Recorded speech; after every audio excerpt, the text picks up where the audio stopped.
You are now rocking with that dude Pascal. What's up? We got some updates revolving around this whole situation that happened in New York City. And we had a lot of questions last night as more information started to come out revolving around this assailant. One thing is for sure, it is confirmed that the person that did all this tragedy, he has been identified as Shane Tamura. He is from Las Vegas. From what we also understand, he jumped into his BMW in Las Vegas and drove all the way over to New York City. As soon as he crossed into New York City, he double parked his car, his BMW. He walked into 345 Park Avenue, the building that houses the NFL and Blackstone Inc., okay?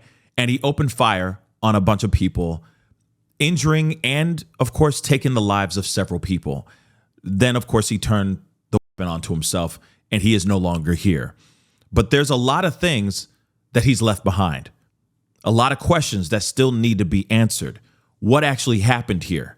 There's a video that shows him as a kid, a young, aspiring football player. Clearly, you could see that he's happy. He loves what he does.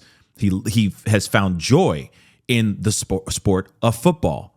Could this be a situation where he was, for lack of a better term, in his feelings because he never made it as a pro footballer? Could it be that? Or could there be something more sinister and deeper going on here where he just had a mental break and decided to do a whole lot of bad solely because he just felt like it? Well, now we're getting more information revolving around this guy. Not only did he do that couple-day trip from Las Vegas to New York City with the intent, with the actual plan of doing exactly what he ended up doing, we now understand that he left a note behind. And apparently, he talks about the fact that he had CTE. And because of that, he wanted to bring awareness and he wanted to send a message to the NFL because the NFL isn't really doing anything to bring awareness or try to help those who are suffering from CTE due to them playing football. This is a very interesting development. I wanted to share this with you guys, of course. It's absolutely insane. Now, I know a lot of people are wondering, what is CTE? Okay, I even had to learn how to pronounce the last word of CTE because it's a hard, I don't know why. Maybe it's early in the morning for me, but I was trying to say it so many different times I was having a hard time saying it. But it's chronic traumatic encephalopathy. Encephalopathy. There it is. Okay. It's a neurodegenerative disease linked to repeated trauma to the head. Okay. So this particular these symptoms, okay, can include behavioral problems, mood problems, and problems with thinking. The disease often gets worse over time and can result in dementia. So now this is something what you guys said. You guys were watching the live with me, this when we were breaking the news last night, this traumatic situation, this tragedy. And a lot of you guys were sitting there going, maybe it's a result of CTE. Did he do this because of CTE? Well, we're now starting to understand that that could very well be what it is, that he could very well have had CTE and that he was angry about, being young. Being a young kid, playing football, and it is a very brutal sport. A lot of kids, a lot of adults, okay, a lot of pro footballers have CTE. So it does make you wonder, is this the only reason why this whole thing went down? Now, let me tell you something. Regardless, this man should not have done what he did, okay? And this is not how you get the word out there.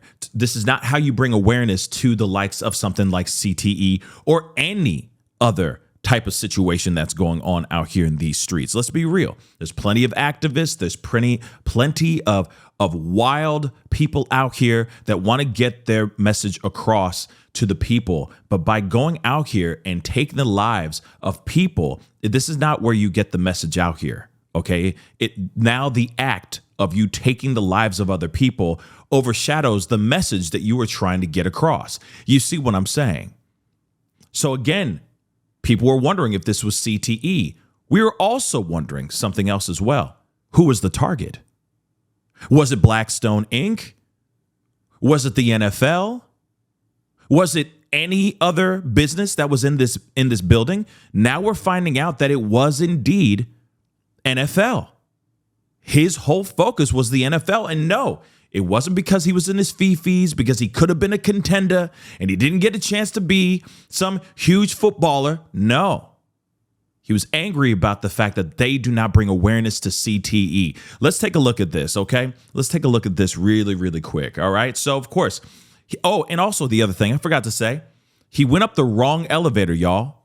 He was supposed to go up a specific elevator. He went up the wrong elevator, found himself on the 33rd floor, and then, of course, he took some more lives. He injured more people, and then he turned the weapon onto himself, just so you guys know about that as well. So his intent, his whole focus was specifically to go into the NFL, onto the NFL floor, to cause more mayhem so that he can get his message across. Let's take a look at this. So the 27-year-old who allegedly took the lives of 4 people and wounded a 5th in a mass tragedy in Midtown Manhattan office building on Monday carried a note in his pocket claiming he suffered from CTE and asking that his brain be studied.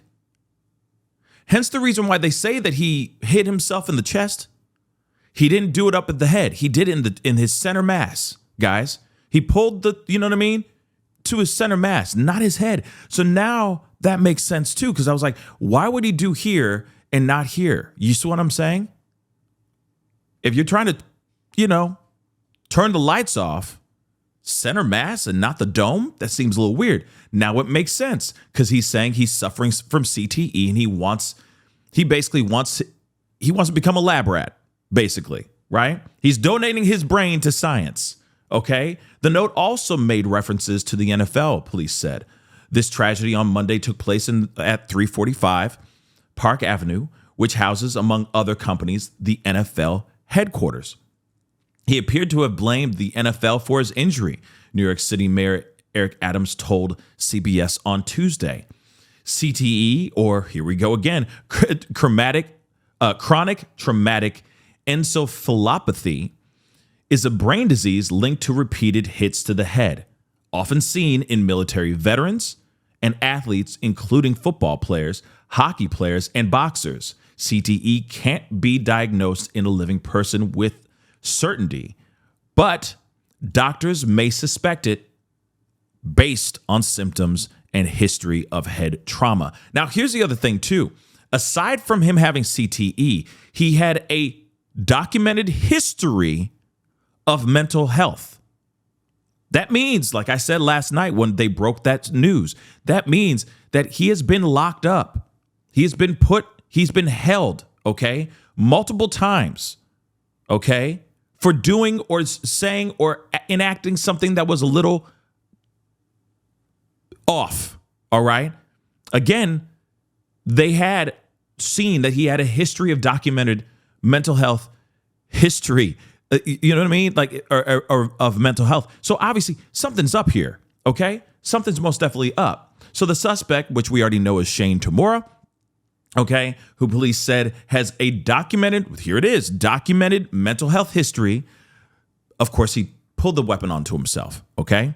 In the offices of Rudin Management on the 33rd floor, authorities say. Now, I know some people are taking this and going, oh, he went to the 33rd floor because it's all numerology. There's something deeper going on. You feel me? Well, here it is. We don't know that. All we know is that he allegedly went into the wrong elevator because he was trying to get to the NFL. He was trying to get to the whatever floor the NFL's floor is. And he took the wrong elevator that was supposed to take him to that floor. You see what I'm saying? Some of these buildings, especially these skyscrapers, they only go to, some of these elevators only go to a certain level. Okay. And then there's other elevators that go to the top half of the building. You see what I'm saying? So he must have try to get, let's just say, for example, try to get to the 56th floor, but he took an elevator that only stopped at, let's just say, the 33rd floor could have been the top floor that elevator goes. You see what I'm saying? In this skyscraper. So he apparently went into the wrong elevator, as it says here.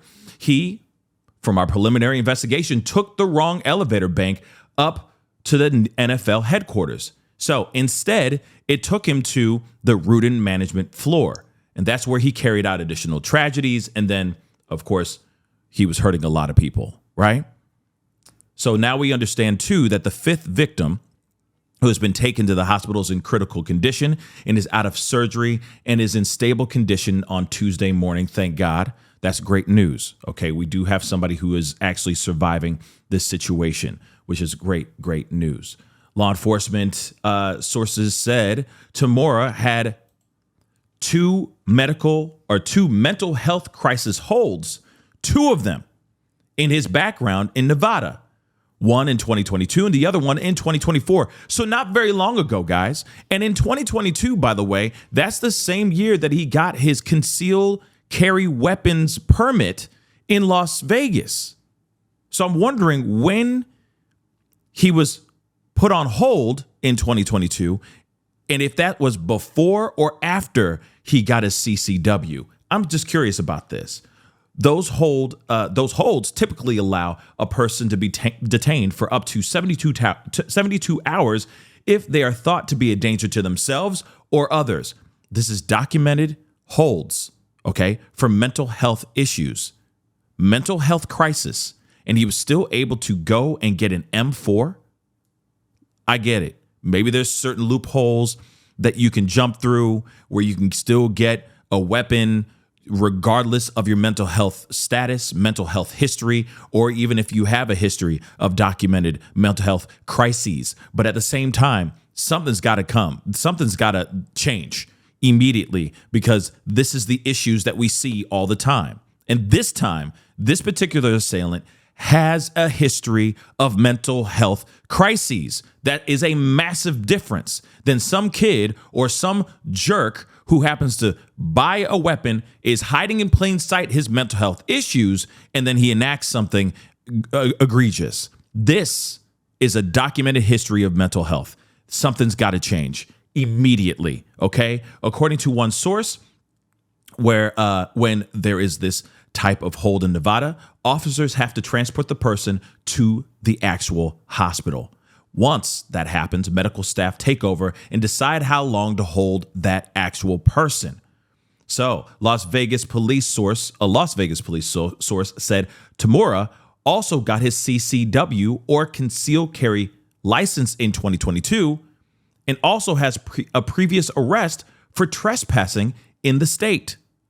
Now, we don't know how serious the trespassing, if it was aggravated or anything of that sort, or, if it was due to a mental health issue.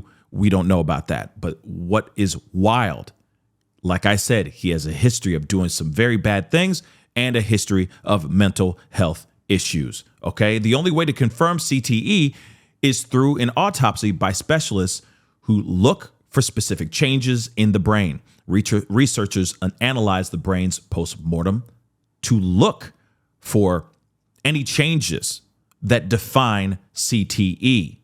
So the disease causes symptoms which usually appear years after the head trauma, including memory loss, mood changes, confusion, and trouble thinking clearly.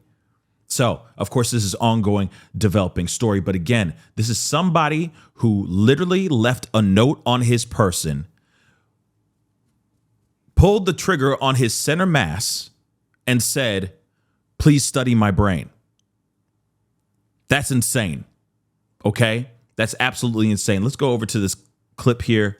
They're talking a little bit more about this. This is just crazy. He goes into an elevator bank destined for the NFL headquarters, which is on the 5th floor. But because this is an elevator bank that the buttons are on the outside, he didn't push any buttons, he winds up going to the 33rd floor, which is the headquarters of Rudin Management. Now, that's interesting. The elevator just went and took him straight to the 33rd floor. So it's not like he could hit any buttons being like, no, I want to go on the 32nd floor. No, I want to go on the 13th floor. most buildings in New York City don't have a 13th floor, but you get what I'm saying. Okay, so this is very, very strange that this even went down. And when he's in that part of the building, shoots another person who is an employee of Rudin, and then ultimately turns the gun on himself. He's in reporting that we've gotten overnight is that he had a letter, handwritten letter in his pocket, in which he says this is all about CTE, which is a chronic condition that football players get, and you can only really study it after they die. You have to search, go through their brain, and you see the signs of it. And he believes that he was hit so hard during his time playing high school football that that's what led him to come to NFL headquarters and sort of try to enact revenge against the NFL. He said they haven't done enough on CTE. Haven't done enough on CTE, and he felt so angry about this and so moved that he bought a weapon, got into his BMW, drove multiple days into New York City, and then opened fire on a building filled with innocent lives. Does this change, let's just say, what the NFL is going to do for the likes of something like CTE? Like I said before, the act in which he's doing, whatever he was trying to do, is now lost. Because now everybody's looking at this tragedy and looking at this man who's a madman that just did this egregious and disturbing thing. They're not thinking about CTE and how they can, we do need to do something to change how we look at CTE. This is just absolutely insane, guys. Again, this is some wild stuff. He had a letter. He said, please use my brain, study my brain. I have CTE. And he's basically saying that it's the NFL's fault for him having CTE. Now, I will say this really quick. Before we wrap this video up, I got to say, football is a very, very dangerous sport. It absolutely is. There's got to be a different way for our young men, our young boys, and some young women, some girls. We got to find a way to protect our kids from getting stuff like this, from getting CTE, from getting severe head trauma because they're bashing their bodies into other bodies for the sport of football. There are symptoms of CTE throughout the NFL, especially those who have retired. We have heard multiple other stories of people, ex-NFL players to this ex-athletes enact moments or extreme moments of violence solely because of CTE, or CTE being one of the main problems or main issues on why that person pulled out that weapon and did that thing. Now, obviously, that doesn't justify anything in my personal opinion. It doesn't automatically mean that this guy gets off, okay, with just because he says he has CTE. Hell to the no. There are ways to get your point across without enacting violence, without enacting mayhem. Like, this is just absolutely crazy to me. But there is also something we got to do about this CTE for those who actually do have it. There's got to be something that's got to be figured out. Now, this is what he claims to have had. He could be telling the truth, or he could be having a mental health issue thinking that he does actually have CTE. He may have already had mental health issues before CTE, before he even had, or, he could have been making up that he has CTE due to his mental health issues. We don't know what mental health issues he has, but that is something that I hope we get down to the bottom of here very, very soon. But nonetheless, whether or not he has CTE, it does not excuse what he did out here. And again, let me just say this. My heart, my thoughts, good vibrations, etc., go out to all those in New York City. New York City is resilient. and they'll bounce back stronger from this situation. May everyone who lost their lives rest in peace. This was absolutely terrible. And we got to find a way to stop handing these weapons to madmen, period. Anyway, guys, that's the video. Comment down below. Let me know what your thoughts are. Hit that like button down below. Crush that subscribe button. And we'll talk here very soon. Man, what a wild last night. R.I.P. to all those who lost their lives. Anyway, it's time to get going. Be good to yourselves. Be good to one another. This is the Pascal Show. Bye. Pascal. You are now rocking with that dude Pascal. We be going wild.